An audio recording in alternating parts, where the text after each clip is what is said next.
আমি এবার নবনিযুক্ত মাননীয় প্রধানমন্ত্রী জনাব তারেক রহমানকে মঞ্চে আসন নেওয়ার জন্য অনুরোধ জানাচ্ছি।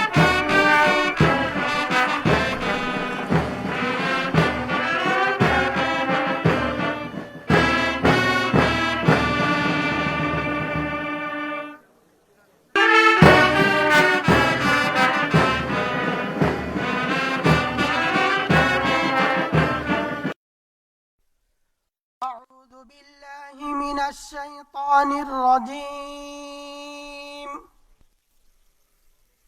بسم الله الرحمن الرحيم.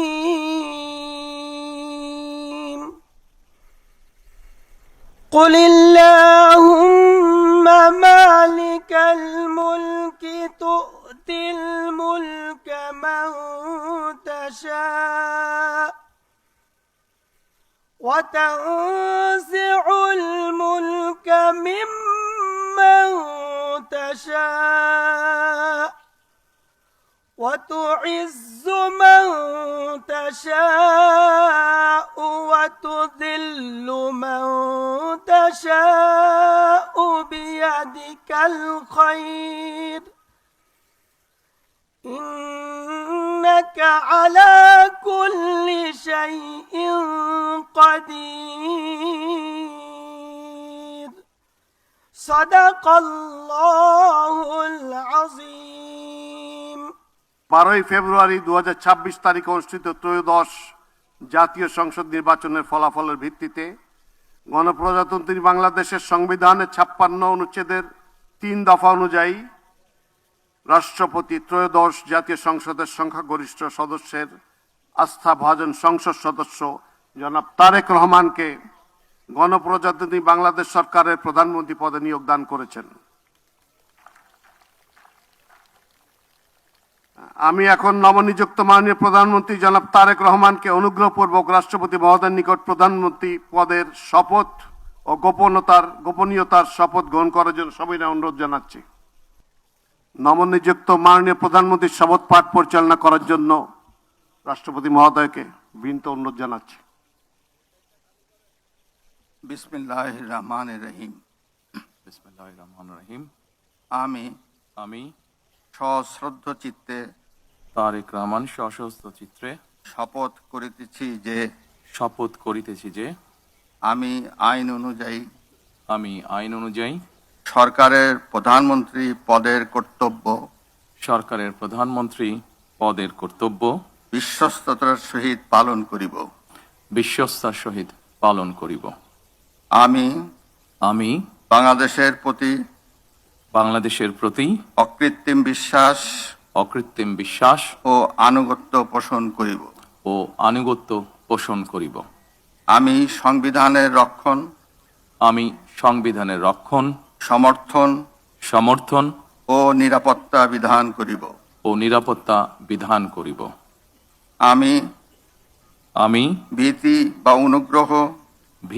বা অনুগ্রহ অনুরাগ বা বিরাগের বশবর্তী না হইয়া সকলের প্রতি আইন অনুযায়ী যথাবিহিত আচরণ করিব। এবার মাননীয় প্রধানমন্ত্রীর গোপনীয়তার শপথ পাঠ পরিচালনা করার জন্য রাষ্ট্রপতি মহোদয়কে বিনীত অনুরোধ জানাচ্ছি। আমি তারেক রহমান সশস্ত্র চিত্রে শপথ করিতেছি যে সরকারের প্রধানমন্ত্রী রূপে যে সকল বিষয় আমার বিবেচনার জন্য আনিত হইবে বা যে সকল বিষয় আমি অবগত হইব তাহা প্রধানমন্ত্রী রূপে যথাযথভাবে আমার কর্তব্য পালনের প্রয়োজন ব্যতীত প্রত্যক্ষ বা পরোক্ষভাবে কোনো ব্যক্তিকে জ্ঞাপন করিব না বা কোনো ব্যক্তির নিকট প্রকাশ করিব না। ধন্যবাদ। মাননীয় প্রধানমন্ত্রীকে পদের শপথ ও গোপনীয়তার শপথ স্বাক্ষর করার জন্য এবং স্বাক্ষর শেষে নির্ধারিত আসন গ্রহণ করার জন্য বিনীত অনুরোধ জানাচ্ছি।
গণপ্রজাতন্ত্রী বাংলাদেশ সরকারের প্রধানমন্ত্রী হিসেবে দায়িত্ব গ্রহণের জন্য আপনাকে আন্তরিক অভিনন্দন জানাচ্ছি স্যার।